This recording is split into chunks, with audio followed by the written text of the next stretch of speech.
Cikole, asal nama dari pohon pinus dan kawasan hutan. Cikole merupakan salah satu daerah yang memiliki daya tarik alam yang kuat di Jawa Barat. Terletak di kawasan pegunungan yang sejuk, Cikole terkenal dengan hutan pinusnya yang luas serta berbagai peninggalan sejarah yang masih dapat ditemukan hingga saat ini. Nama Cikole sendiri memiliki keterkaitan erat dengan kondisi geografis dan vegetasi alam yang mendominasi daerah ini. Asal-usul nama Cikole.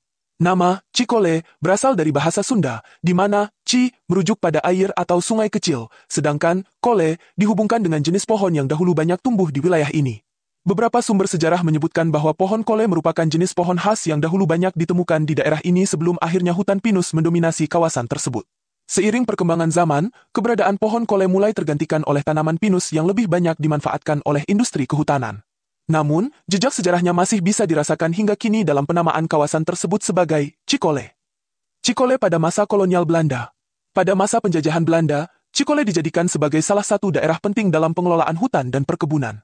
Belanda menyadari bahwa kawasan ini memiliki tanah yang subur serta iklim yang cocok untuk budidaya berbagai jenis tanaman. Oleh karena itu, mereka mulai melakukan eksploitasi sumber daya alam dengan menanam pohon pinus secara masif untuk kebutuhan industri kayu dan getah. Selain sebagai pusat kehutanan, Cikole juga dijadikan sebagai tempat peristirahatan bagi para pejabat Belanda. Beberapa vila peninggalan kolonial masih dapat ditemukan di kawasan ini, menjadi saksi bisu bagaimana Cikole pernah menjadi tempat favorit para penguasa kolonial. Peran Cikole dalam sejarah perjuangan kemerdekaan. Cikole tidak hanya menjadi pusat kehutanan, tetapi juga memiliki peran dalam sejarah perjuangan kemerdekaan Indonesia. Wilayah ini menjadi tempat strategis bagi para pejuang dalam melakukan perlawanan terhadap penjajah.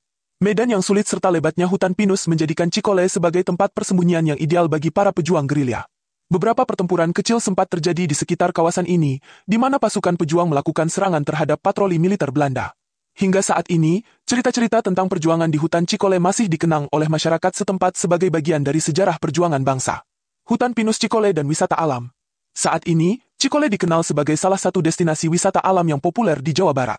Hutan pinus yang luas serta udara yang sejuk menjadikannya sebagai tempat ideal untuk rekreasi, perkemahan, serta berbagai kegiatan outdoor lainnya.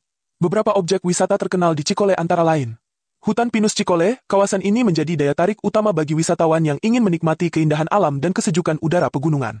Taman Wisata Grafika Cikole, sebuah kawasan wisata yang menyediakan berbagai aktivitas seperti outbound, flying fox, dan area berkemah.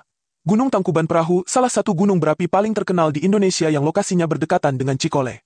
Dengan berkembangnya sektor pariwisata, masyarakat setempat juga mendapatkan manfaat ekonomi yang besar melalui berbagai usaha yang berhubungan dengan wisata alam, seperti penyewaan tenda, kuliner khas Sunda, serta pengelolaan hutan wisata. Kesimpulan, Cikole merupakan daerah yang memiliki sejarah panjang, mulai dari asal-usul namanya yang berkaitan dengan vegetasi khas, peranannya dalam masa kolonial Belanda, hingga keterlibatannya dalam perjuangan kemerdekaan Indonesia. Kini, Cikole berkembang menjadi salah satu destinasi wisata unggulan yang tetap menjaga kelestarian alamnya. Dengan potensi wisata yang terus meningkat, diharapkan Cikole dapat terus mempertahankan keseimbangan antara pengembangan ekonomi dan pelestarian lingkungan. Sejarah panjangnya tetap menjadi bagian penting dari identitas daerah ini, yang harus dijaga dan diwariskan kepada generasi mendatang. Sumber referensi: Sejarah Kehutanan Jawa Barat, Dinas Kehutanan Provinsi Jawa Barat, 2022. Kolonialisme dan Perkebunan di Priangan, Jurnal Sejarah Nusantara, 2021. Wawancara dengan budayawan setempat, 2024. Ridwan, 2021. Hutan dan Masyarakat Sunda, dari masa kolonial hingga kini. Bandung, Pustaka Priangan.